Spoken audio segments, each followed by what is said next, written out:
Welcome to the Working Moms of San Antonio podcast. We're your hosts, Erika Radis and Marie Lifschultz, a realtor and lender here in San Antonio, but most importantly, we're working moms just like you. This podcast is all about creating a space where we can come together, share stories, and learn from each other. We love connecting with local moms in business, hearing about their journeys, and how they're balancing it all. Because let's be honest, it's not always easy, but it's so worth it. Before we dive into today's episode, we're excited to share some big news with you all. Our business community and co-working memberships are officially open. Whether you're looking for a supportive community of moms in business or need a beautiful space to work and grow, we've got just what you need here at Working Moms of San Antonio. You can visit the link in our show notes or workingmomsofsanantonio.com/membership for more info.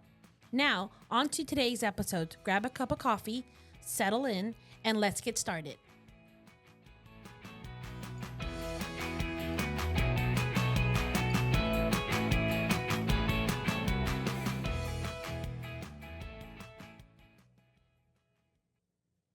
Yes. Welcome to this week's episode of the Working Moms of San Antonio podcast. We have got Angela with Finding Function Home Organizing. Good morning. Yes, and we are going to talk about all things organizing, which who doesn't need that? I love this. My favorite topic. Favorite topic in the world. It's my favorite topic too, and I get to do it for a living now, so I'm really excited. Yeah. So Angela, tell us a little bit about how you got into home organizing. So I have always been an organized person, and I have always organized for my friends and my family.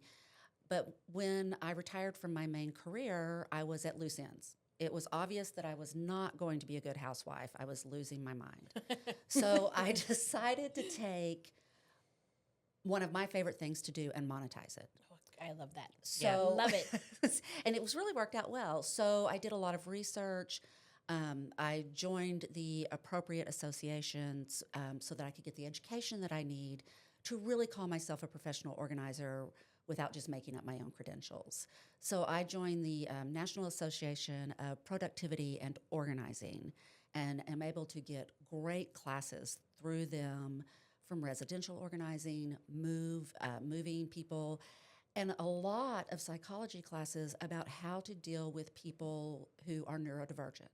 Oh, So that's interesting. ADHD, OCD, things of that nature, because what works for me is not going to work for anybody else. Absolutely, yeah. Yeah. So a big part of being a professional organizer is spending time with your client and making sure that the system that you're setting up is going to work for them long term. Yeah. Why do it if you're not going to continue to do it? Right. I have to say, I felt like if you weren't naturally organized, then too bad.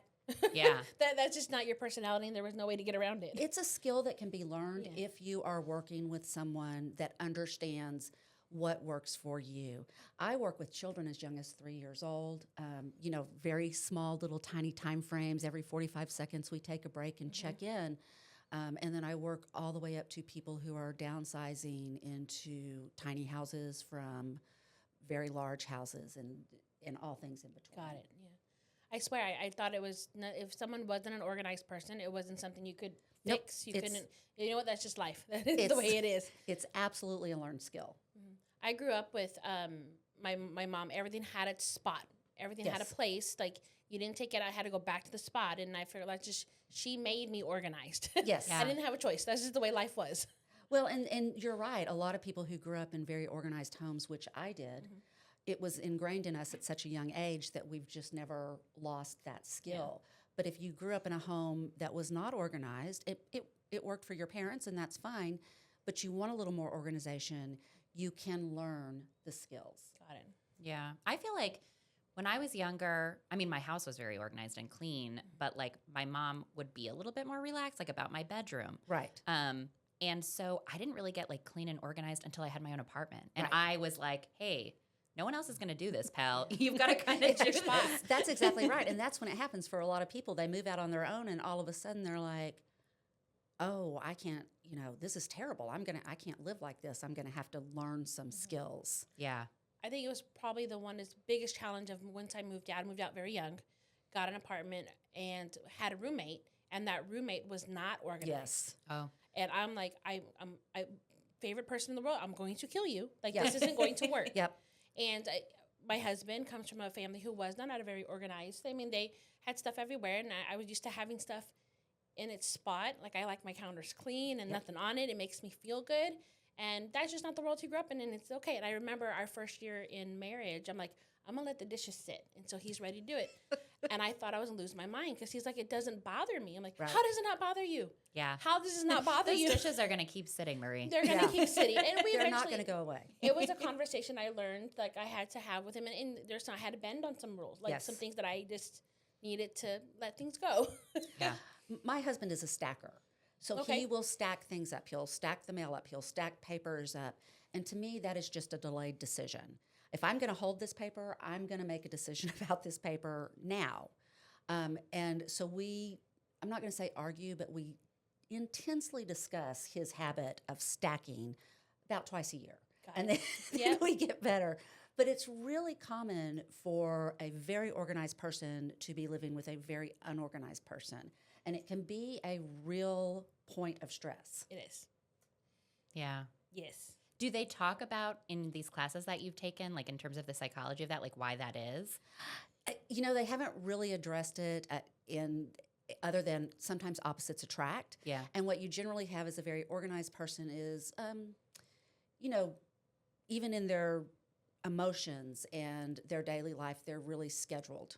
Right. And an unorganized person is much more happy-go-lucky and we'll go where we want to go. And they're fun. And they're great fun. They're As a very organized person, I was like, my husband called me one day and he goes, "We're going to Tahiti next week." And I'm like, what? But, you know, great trip, great fun, but I have to let him have that bon voyant spirit in the marriage. Got it.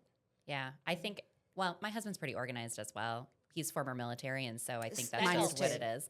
And so I can't complain in that regard. But like in terms of like, you know, having that fun, like sort of spur of the moment personality, I know I do not have it. Yeah. I am not fun. I'm and not it's either. taken me, I'm 36 now. It's taken me like the last like few years to sort of just be like, I am okay with this. Like I used to kind of try to go with the flow and be like, or act like I could go with the flow, right? It was never real. And I was like dying inside. Yeah, and you're really stressed out because you're like, But so now I just don't even pretend. I'm like, I'm not fun. And if you're looking for that, like it's not here. So I've been able to voice. I'm now 45. So I've been able to voice like, hey, this really stresses me out. And I've been able to put like, and with the boys, with my husband, like, hey, I like the counters clean. If you don't want me to freak out in the evenings, just put your stuff away. Right. Like I won't. I'll be cool. And I'll be relaxed on other things. Like I give the boys some leeway with their bedrooms. Like it's your space. If it's the way they know where you're not looking for stuff for school in the morning. I don't want to be like late.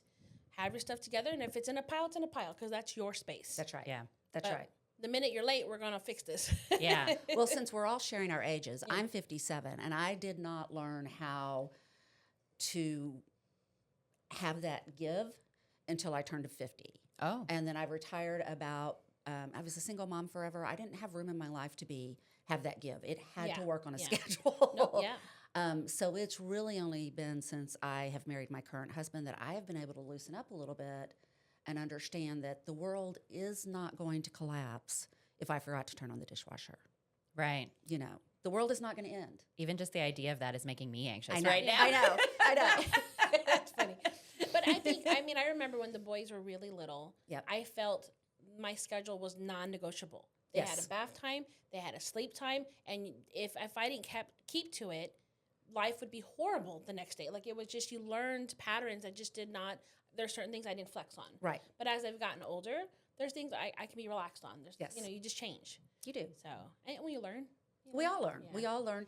And quite frankly, as we go through different stages of life, we need different things in our life. Absolutely. That's So- true. Yeah. Yeah, that's a good point. So I've never had a professional organizer come in, although God knows I would love that Yes. so much. So what does it look like typically? Like when a potential client would reach out to you, like how does that go? So it's really a very simple process. We're going to talk on the phone, and we're both going to assess on the phone whether our personalities mesh enough. And then we will schedule an appointment. I will come in. I will look at the space. We will talk about what their end goals are and how much time they can devote to this, not only to get it clean, but do they have an hour a week where they can sit and work and do a reset on things? Because it doesn't stay perfect all the time. You have to do resets. We'll talk about their budget and decide, do they want all new containers? Can we use the containers they already have? Because containers are not the answer to organization. You've got to declutter before Instagram says otherwise. I am well aware that Instagram says otherwise. But if you are just shoving everything you own into a container and putting it on a shelf, now you can't see it. And guess what? You can't find it. So then you go buy it again. Yeah. But Angela, it looks pretty. It does. It does look pretty. And my vanity is beautiful. It has all of the wicker baskets in it, and they're all labeled and they're all organized. But it took me about 6 months after I did that to really pull them down and say, I don't need to buy Band-Aids again this shopping trip. We have Band-Aids. So you really have to figure out what the client is used to. Do they need clear containers? Do they want pretty containers? What's going to work for them? You know, when I was a younger mom, when the boys were little, I get hand-me-downs or people would give me clothing. And that was the worst thing that I could do because I would put them in containers because they didn't fit into that size just yet. And I put them away, and I'm like, and I find 2 years later, I'm like, I had 9-month-year-old clothes, like right here. Here, I spent money, not realizing because it was put away in a nice container in the shelf, and I didn't have time to go pull it out of the shelves and look to see what I had. Right. So that was one of my most frustrating things. I would love the hand-me-downs or whatever. If I kept it from Tyler to Aaron, you know, thinking they might be the same size at one point, then I just wasted space. I just kept stuff for no reason. Exactly. And a lot of people do that. Yeah. Another thing a lot of people collect and go with is as we age and our parents are aging, especially if you have boomer parents, they tend to have a lot of knickknacks. They have multiple sets of china, all of this. And one of the things that's really prevalent right now is people our age speaking to our parents about what we would really like to inherit from them. So that I'll tell you my personal experience. When my mother died, we inherited all of multiple things, and I moved them all into my house, and then suddenly I didn't feel like I was living in my own home. I felt like I was living in my mother's home. Yeah. So this is a big trend in organizing right now is as you are aging, have those honest conversations with your adult children. Do you need a different set of china for every holiday? And most people our age are going to go, no, thank you. We don't. It's a conversation I had with my mom. She handed me down these like Christmas plates, and they're beautiful. They're gorgeous. I've never taken them out. They live in their box, and it's just another thing that we have. And we are right now in the process of moving, and so we just packed up our home. Right. I literally forgot they were there until I put them away to move to the next house. Right. So, but she was like, what, you don't want these? You know what I mean? And it's like, so then I took them and it's like a whole thing. And there's a lot of guilt involved in it. There's a ton of guilt involved in it. So like I lost both my parents very close together within the last couple of years. So I inherited quite a bit. And I was actually very proud of myself. I'm like, don't need it. Like it's going to be Goodwill or someone who could use it. Like it wasn't something I needed to take. I don't need additional furniture in my home, even though my dad sat in that chair for 20 years. Like I don't need it. So that is a great way to look at it because somebody needs it. Someone needs it, yeah. Somebody needs it. We don't need it in our home, but somebody really needs that. And most professional organizers will have a haul-off policy. Like if you want to donate things, like my haul-off policy is if it will fit in the back of my giant SUV, I will deliver it to the charity of your choice. So that way it doesn't just sit there for months and not get delivered. Oh, that's nice. It is really nice, yeah. I think it's just something, my husband's one, he puts a lot of emotion into things. Yes. So we have multiple tools from, he was raised by his grandfather. So multiple tools, very good tools that he has a lot of, that he has sentimental feelings towards because he remembers when he used that tool in building something with his grandfather. Right. And so we've had now 20 years of marriage conversations like, hey, that one tool that's been there for 15 years that you haven't really needed, maybe we can look at either maybe upgrading it or using that or getting rid of something else so we can free up some space. So he's getting better at it, but he's very much sentimental when it comes to things. Yes, and that happens quite often. And a professional organizer should not come in and make you get rid of all of your treasured Oh, things. yeah, no, yeah. So, and a lot of people think that's what's going to happen, that we're going to make them get rid of everything. But what we are trying to do is find a home for things that do not add anything to your life. If you can't use it, if it is a weight that you've moved to 3 different houses, things of that nature, that's what we're trying to clear for you. Yeah. And my thought process was, in speaking with my husband, who doesn't like to let go of anything, Right. and he's true. He does use the items eventually. It's just how often and do we need to take up the space? But the conversation like, hey, remember when we cleaned out my parents' home? Right. We had.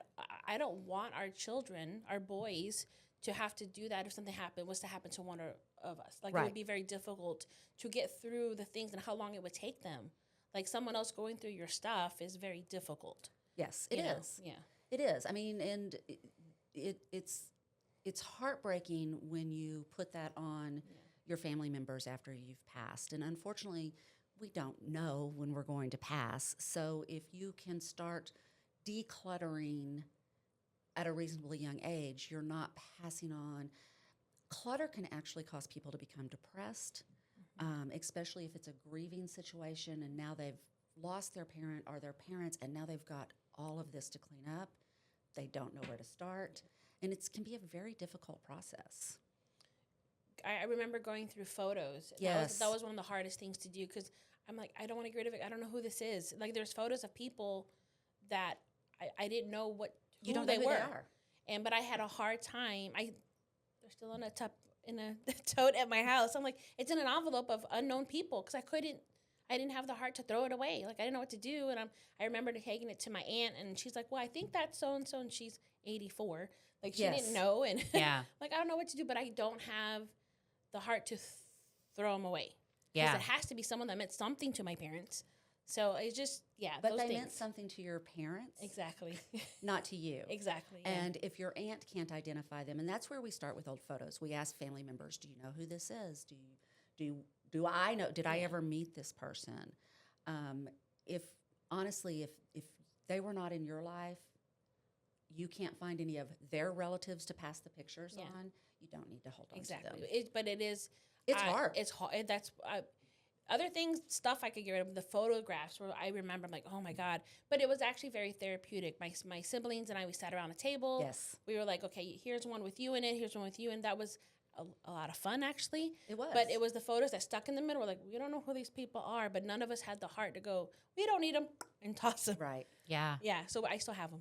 That's interesting. Yeah. I feel like myself and my husband both like moved around so much that we're not really like attached to anything. And it Okay. like offends my parents that I am not like Attached. that. I mean, if stuff, and I'm like sort of, I don't know, and I've got like an anxiety ridden personality. It's the way I run on caffeine and anxiety. Yes. And so if stuff starts building up, I'm just like, this. I'm going to throw everything away. Right. Like it's all going in the trash. We're gonna You know? start over. Yeah. Yep. I'm like, I don't even like the kids' sock drawers. I can't tell you how many times, and this is so wasteful and horrible, but I can't tell you how many times I've looked in these drawers and I've just been like, nope, we're throwing it all away and I'm buying all new socks for everybody. Like, So you're doing a purge. Yeah. You're doing Yeah. a purge. And sometimes I am also like that. I have cleaned out many a sock drawer in my own home. And Yeah. I'm like, and when my daughter was young, there was this whole thing about wearing mismatched socks. oh, So we Well, never, that was a thing for a while. Yeah. we never had a pair of socks that matched. And about every 6 months, I'd be like, no, I'm Yeah. not going to do I can't this. deal with this. Socks are cheap. They're easily replaceable. They're out. yeah. And so a good purge sometimes can really make you feel awesome. It does. It makes you feel really good. I had my son go through. He's in the last 2 years lost quite a bit of weight, Right. and he's really his body's changed. I'm like, you don't need all these clothes. Pick out the shirts you're using that you want. He still kept some, but like just fill up a bag and we'll take it to Goodwill. Like I'm not gonna even go through it. Just do it. Right. Does he like to hold on to stuff? It depends. It's some things he's better at it, and my son Aaron, he doesn't really care. But it's when it comes to certain things, my father's stuff that he won't let go. Yeah. And I'm like, Tyler, that's an extra large. You wear a medium. Like Right. that's not gonna fit you ever. Yeah. Stop wearing it. Like Yeah. it's big. And in that situation, have him pick out his favorite one. Yeah, favorite one. Yeah. And then the rest can go. I just recently purged my closet. I have been traveling around the world for 2 years with my professional wardrobe, which I am never going to need again. And they don't fit anymore. So I recently purged out my closet. I let go of 72 clothing items. Wow. I mean, it was a big purge. And I took them down to Haven for Hope and Dress for Success. Oh, that's great, yeah. I feel so much better. And when I walk in my closet, I don't go and get shaky and feel overwhelmed. Yeah. I think that's since my parents passed and had all their stuff at my home, slowly going through. Paper is a horrible problem of mine. Right. I have receipts. I have my husband's business paperwork. I have my own paperwork. I have this over here, and it's so much. So is there a tip on how to organize paperwork? There is. Like, there is a tip. How do you do that? If you can scan it, that's the best thing to do. Scan it and put it directly into the folders. I use a scanner on my phone. The Adobe Scan app's on my phone. It's perfect. I don't have to have another piece of machinery in my office. And then I can file it directly into the folder where it's business taxes, personal taxes, receipts, whatever it may be. So I am a big advocate of scanning things and putting it in. The other tip with paper, honestly, try to only touch it once, twice at the most. Okay. Don't stack it up, because then it becomes an overwhelming task, and you're like, I'm going to need 3 hours, and I don't have 3 hours, so I'm just going to put more paper on top of it. Get off of any mailing list that you can get off of. Oh, good point. Yeah, get a lot of junk mail. You get the junk, and that works, and that's for electronic mail too, because you can have just as much electronic clutter as paper clutter. Unsubscribe from all of those things that you signed up for once to get a 10% discount on the item you're going to buy one time. I'm so guilty of that. I'm so guilty of that. We all are. And then you get it on an email and on a text. Yeah. So just as you are going through, take 10 minutes when you're checking your email and say, unsubscribe, unsubscribe, unsubscribe. So, Angela, is that part of some of the services you provide? I had never, until you just mentioned that, like organizing your electronic life. Yes. Yeah, like that part of life. Absolutely. That is something most professional organizers will help you with. And I have never thought about that. I mean, I do it annually. I think I go through my Gmail. I'm like, okay, don't need any of the stuff. Like, I got to get rid of it. And I save emails because I get documents sent to me. I have stuff from things that I've scanned to myself, so I have it. And I put it into folders that way, but I've never thought about just going and purging. Right. So if you are scanning it and putting it in a file, that's enough. You can access that piece of paper. Again, you don't need it also in your email. Got it. And, you know, I will walk into a client sometimes and they've got 12,000 emails because they don't want to open them because it's just overwhelming, and good things get lost in that 12,000 emails. Yep. So if you can move it into a folder, go ahead and get rid of it. But as you're checking your email every day, I just bought my husband some Hey Dudes for Christmas. I'm getting a Hey Dudes email every day and a text every 2 days. So as I saw the email, I'm just like, unsubscribe. And then I do a search at the top for Hey Dudes and delete everything I've gotten from Hey Dudes. Because you're not going to need it. Because I'm not going to need it. Yeah. So that's good. Had never, because the little red dot on my phone when there's a message, it drives me bananas. Yeah. Even on other people, I'm like, how do you have 12? Don't look at mine. Don't look at mine, Marie. It gives me anxiety. It drives me nuts. It drives me crazy. So I check email every day, but I hadn't gone back and like cleaned out stuff. Like I've scanned stuff and I kept it in email, even though I know I have it in a folder just in case. But batch it up. You can delete multiple items at one time, and it's a great way to clean out your electronics. I guess in my head, quickly. it's easier to search in my email for something versus remembering if I get more organized with my electronic folders where I put it. You don't have to be overly, don't go into too much detail with your electronic folders because then you can get 5 folders deep under one folder and then you're spending too much time looking for it. So we try to set up very simple folder systems for our clients. Yeah, I think that's good. Yeah, that's great. I need to get more organized in my folders. Like Same here. I hope I'm inspiring everybody. Yes, yeah, me for sure. So we've talked in the past a little bit about how, and especially in our group, there's many people that do the same thing. There's many organizers out there. So I'm curious, like, what would you say are some questions that if I was going to go try to seek out an organizer, like what would I be asking these people? Well, there's a couple of things, and I really think you need to make sure first and foremost that your personalities mesh. If you are somebody that needs a drill sergeant, I'm not your girl. Yeah. We need to find somebody that's a drill sergeant for you. But very simply, you need to ask what their educational background is. Are they insured? Do they hold any educational certificates? Insurance is a big one because we are coming into your home. If we happen to fall off a ladder in your home and we're not insured, then your homeowner's insurance is going to have to pick that up. So we ethically should all be carrying insurance. That's a good point. So those are, and we climb on ladders and we go under faucets, and it's not a clean, pretty job. We get really dirty when we're doing it. That makes sense. I mean, if you go in, I mean, I've seen some homes, we've seen homes that, you know, they're not the cleanliest, or they have, As realtors and mortgage, you do see it. You have people who hoard, and it might not be safe. I've seen homes where it's very difficult to even walk through. Right. That was going to be my next question. Do you work with like hoarding clients? So I will work, there's 5 levels of hoarding. 1 through 5.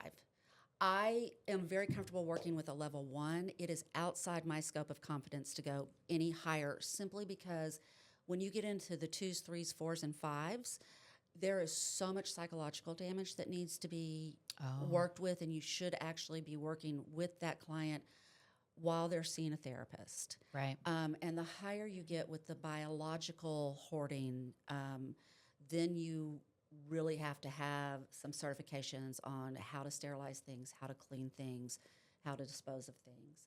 There is a group here in San Antonio that does work up to level 5s, but that can take months. Sure. And these levels are just based on like how much stuff is physically there? It's how much stuff and what kind of stuff it is. Oh, okay. So a level 1 is not going to have rotten food on the floor, or they're not going to have a bathroom that's not working. But when you get up to a level 5, that's often what you used to see on the show hoarders. I see. Okay. So it's you sometimes have to wear a hazmat suit and things, and I am not certified to go in that deep, and I'm very cautious not to work outside my scope of competence. Because you might be able to. I don't want to do any damage. More damage than good. Yeah. Right. You don't want to do any damage. The other thing you should ask for is if the organizer follows the code of ethics set out by NAPO, and there are some very stern points in that. For instance, if you hired me to clean out your mother's home, your mother has to be in charge of making those decisions. Even if you want her to get rid of something, if she flat out refuses, I cannot ethically get rid of that.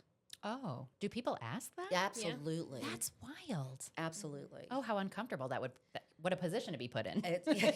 I'm like, I'm sorry, I can't. You can talk to your mother. I am not going to remove this. You know, I don't know why I'm surprised, because in real estate, they ask us to do all kinds of stuff like that, where it's like, hey, can you just tell them this? It's like, no, I legally cannot tell them that. Like, they have to make people that get decision. It's yes. And I'll tell you, another group of people that I really work with are people who are moving. Yeah. We had a saying in my family, don't take old dirt into a new home. Yeah. Which meant we're not going to take a broom, we're not going to take a mop, but we're not going to take any of our clutter.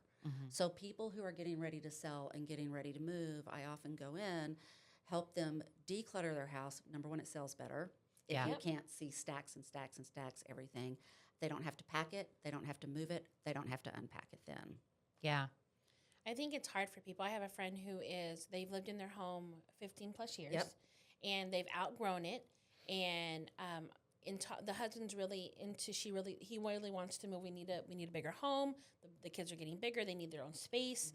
And I can see my friend's face, just like the thought of just decluttering. He's like, we just got to declutter, but like, you don't understand. It's all the memories that you've built in that home. And I can see the pain in her face. She's like, you got this. Like, don't get yourself overwhelmed. Take it slow. No one's rushing you. But the thought of decluttering, getting rid of things, I think was just overwhelming. It can be, especially in a situation like that. And that's another reason that people look for a professional organizer. They don't know where to start.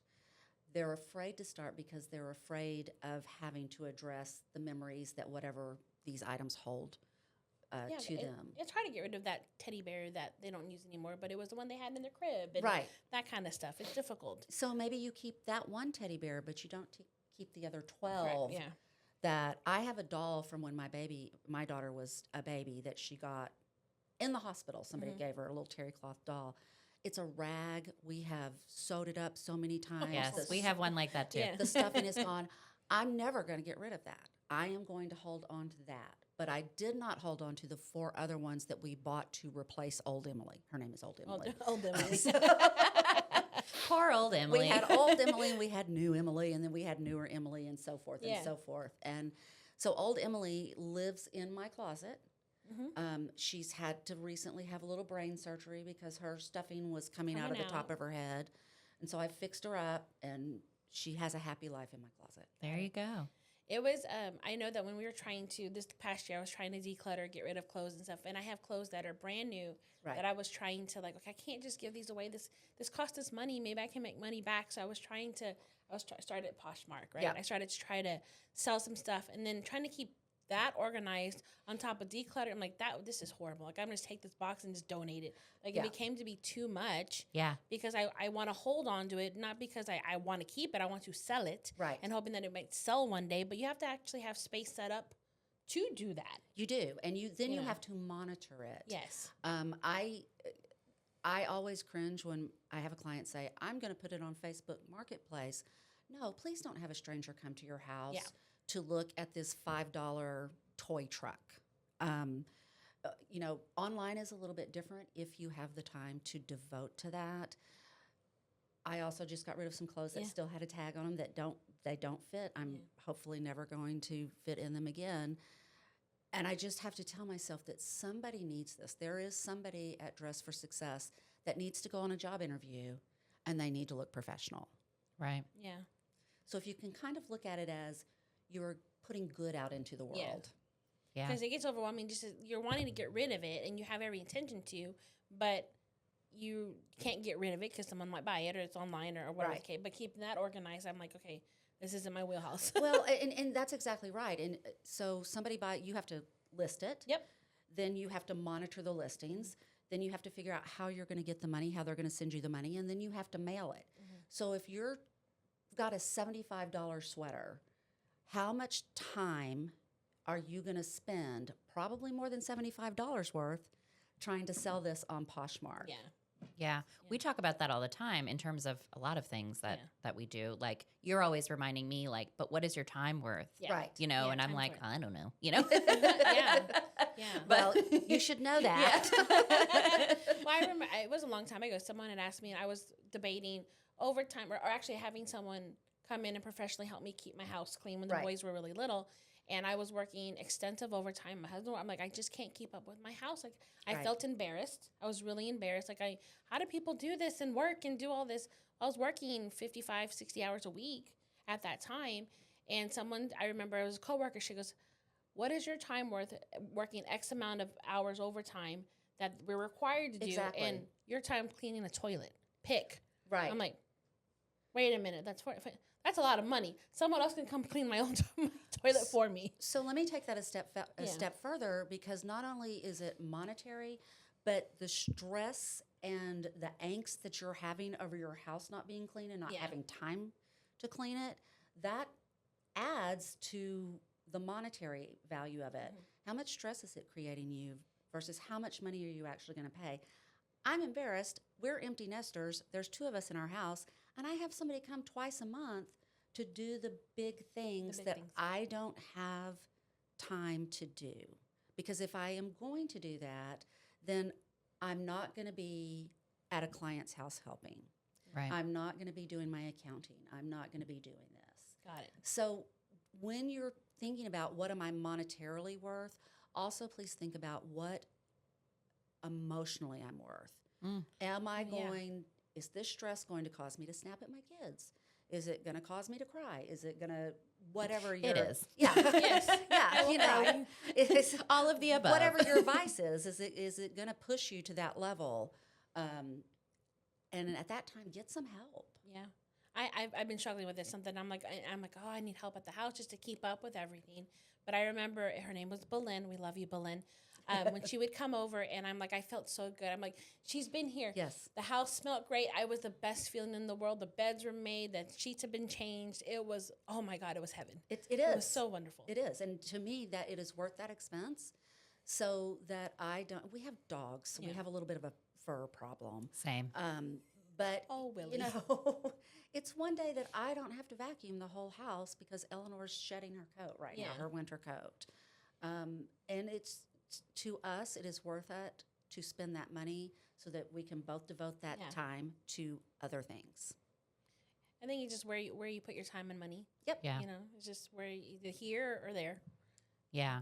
It's just hard. You have to have someone talk you through it and walk you through it, and that's what you're great Yep. at, Angela. Yeah. That's what our I love to job. do. Yeah. Since we have just packed up our whole house, I'm curious for myself, maybe in the future, and clients, what does your like moving process look like when you help somebody do that? So the first thing I really want to do is come in and help them declutter. Okay.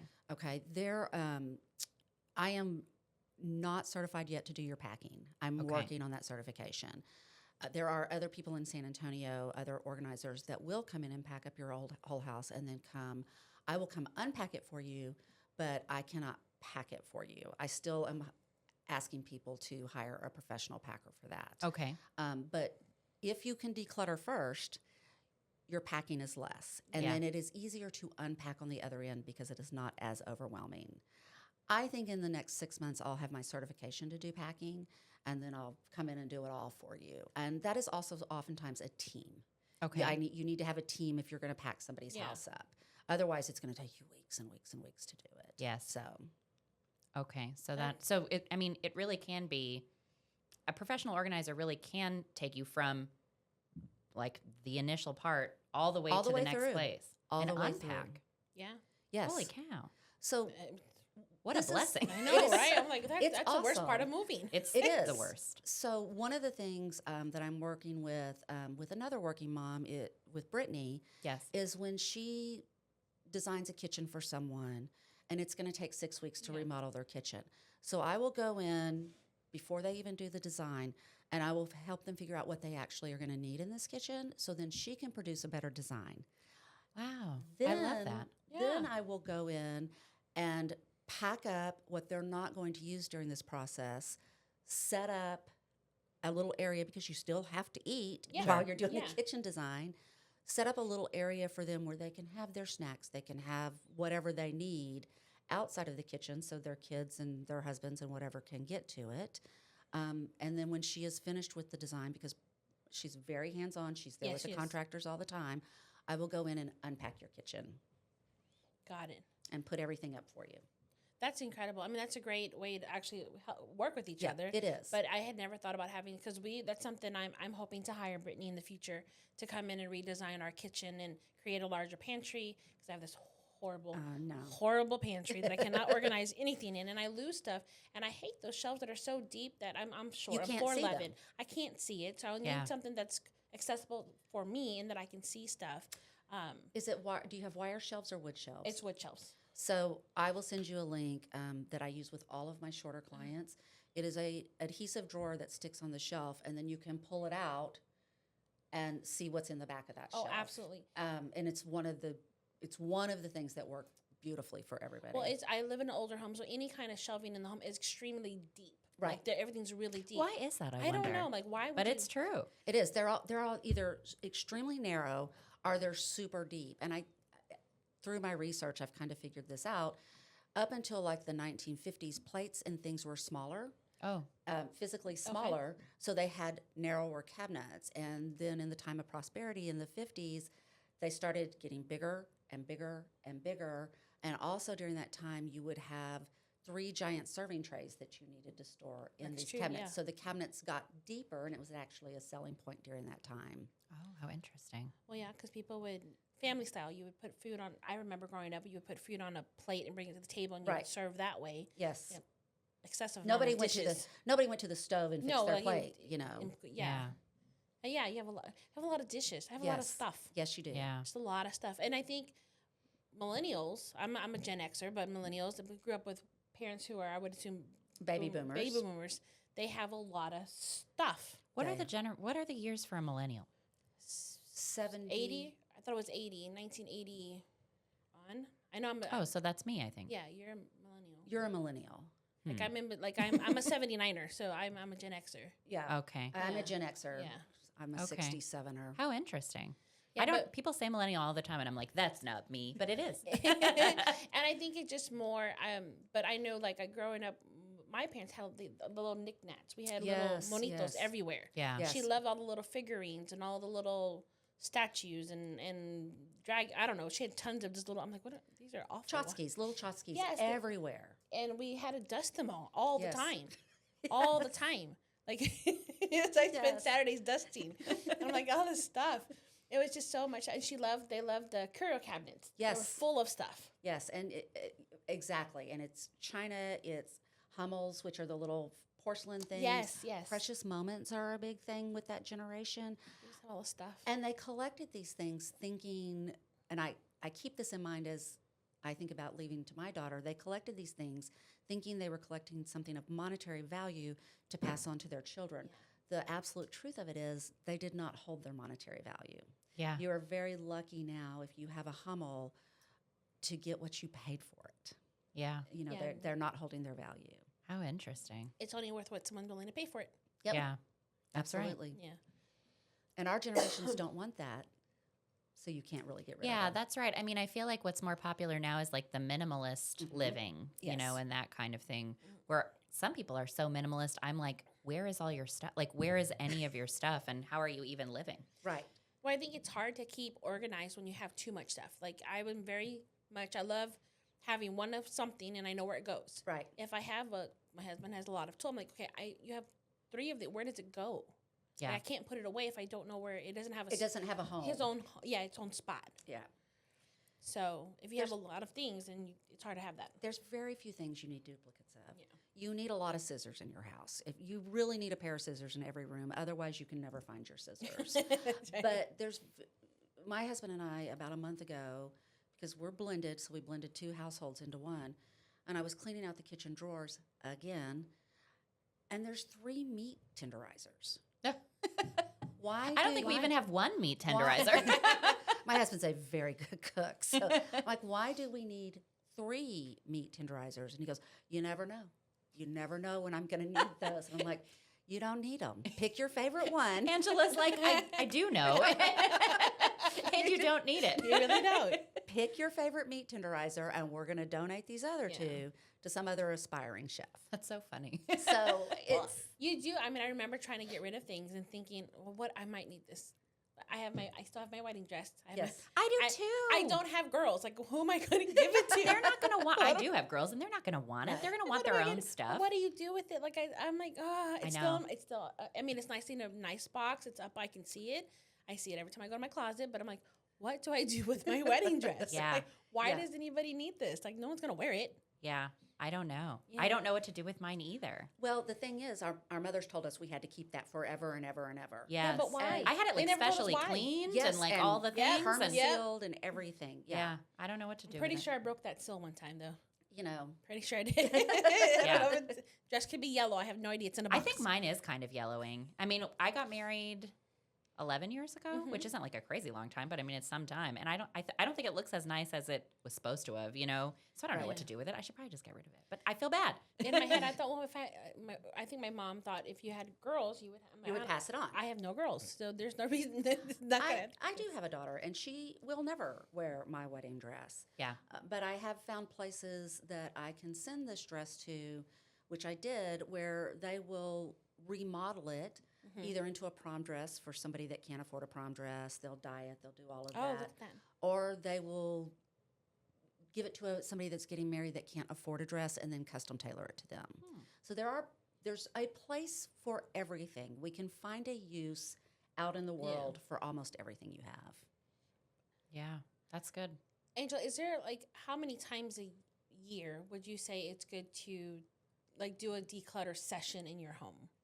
Like what is Generally, I go in every 3 months to my clients, and we Okay. help declutter. And it gets easier every time because it's positive reinforcement that, you know, the first time I go in, it could take hours and hours and hours. But then the next time, it may take 2 hours, and then it may take, okay, we don't even work on this space. Let's go directly to this space. So it's like I said, it's a learned skill. Mm-hmm. So generally I start it every 3 months, and then it usually cuts down to twice a year. Oh, well, that's good to know. Yeah, it makes things a little bit more simple. I tend to purge right before school starts Yes. for the kids. Yep. Because we're getting new clothes. I'm like, oh, all underwear out, all socks out. We're just getting new. Like, I don't care if We're done. My son's like, but these still fit. I don't care. They're Get 'em old. out. You used them for a year. You don't need them. Yeah. They're not pretty. Let's go. Yeah. Because it's just easier to have cleaner drawers. Like, I want to start off the school year with Clean drawers. Yeah.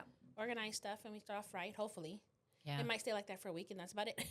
That's how it is in my house. Yeah. Well, and and I was a terrible teenager. My room was a pit as a teenager, and it was a form of rebellion for me because that was the one thing I could control in my life. So Right. my room was an absolute pit.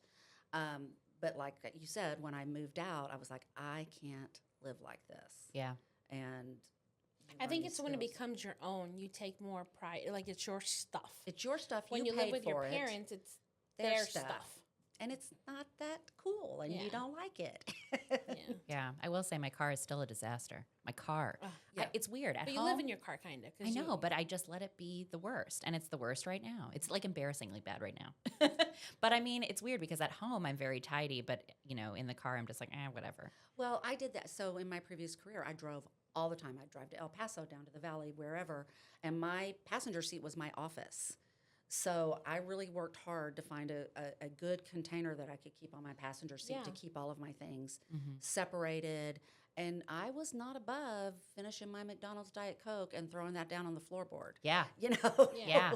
So it's your workspace, and I would really encourage you to think of it as your workspace and know that you think better when you're in an uncluttered space. Yeah. That's a good Yeah. point. And Yeah. and devote 20 minutes to cleaning it out, and then 5 or 10 minutes a week after that. Yeah. I do. Little bite-sized pieces Yes. of organizing and cleaning. I will slow every day. If I get out of the car and I see something, I take 5 minutes and I take all Clean the it little up. trash, bubble gum wrappers or whatever out of the car, throw it away. When I pump gas, I do that while I'm pumping gas. So I have something I'm Right. actively doing because I like my car to be organized. I hate it. I don't like smells. I'm really picky about. The kitchen, I made sure that, I told my husband, please help. Like, I really want to keep this counter clean because we get up so early. Like, it stresses me out. It starts my day off wrong. If I come Right. into a dirty kitchen or when there's stuff on the counter and I can't set up lunches, it starts my day off really bad. So we've made a conscious effort to make sure, no matter what time at night we get home, the counter's going to be cleaned off. Dishes are going to be put in the dishwasher, even if we didn't start it. Right. We at least got them out of the sink and in there. So the next morning, the day at least starts off on the right foot. And what you're doing is building habits. Yeah. And you're stacking habits, which is a great way to do your organizing. If you want to do a little bite-sized piece, like you said, do it while you're pumping gas. And you've got to get gas, so take that 5 minutes Yeah. that the gas is pumping and throw out what you don't need. Yeah. We really work on stacking habits with my clients. Like, okay, you're going to check the mail, you're going to walk right to your trash can, and you're going to immediately dispose of all of the flyers, all of the Yeah. things that you don't need, and then you're left with what you need to look at. So we put it in a specific place, and we set a time every Friday at 4 p.m. You're going to go through your mail. And That's good. That's a good Yeah. tip. I try not to walk into the house with any of the flyers. Like, Right. I head straight to the recycle can. There you go. Like, done. Walk in. No, that's great. If you can, Sorry if for the you can people do that are paying for those flyers. Sorry, guys. Sorry for all of those people who are advertising in those flyers Yeah. that I never look at. Yeah, that's true. Well, this has been great. I feel like I've learned so much. Let's go clean. I know. I feel like I Let's go. immediately need to go clean my car. Is there anything else that you want to share with our listeners? Don't be intimidated by organizing. If you want to get a space organized, start with a 10-minute project, see your progress, celebrate your success, and then move on to the next one. But be sure and celebrate your successes. If you need help, please give me a call. Please reach out to me. I would love to work with you. I can be found at my website, finding-function.com, or on Facebook at Finding Function Home Organizing. And I Perfect. would love to work with you. Yeah. I love that. I know, me too. And we'll put that information on how to reach out to you in the show notes as well. So that way it's kind of an easy click for the people that want to reach out. Awesome. Yay. Yeah. Thank you so much for being on with us today. Thank y'all We so loved much having for you. having me. It's my favorite topic. Yes. Yeah, I it's can been tell great. we're kindred spirits. Yes. Yeah. And then just really quickly, I'll also thank our listeners for tuning in to this week's episode of the Working Moms of San Antonio podcast. And we will catch you guys next time. See you guys next week. Bye. Thank you.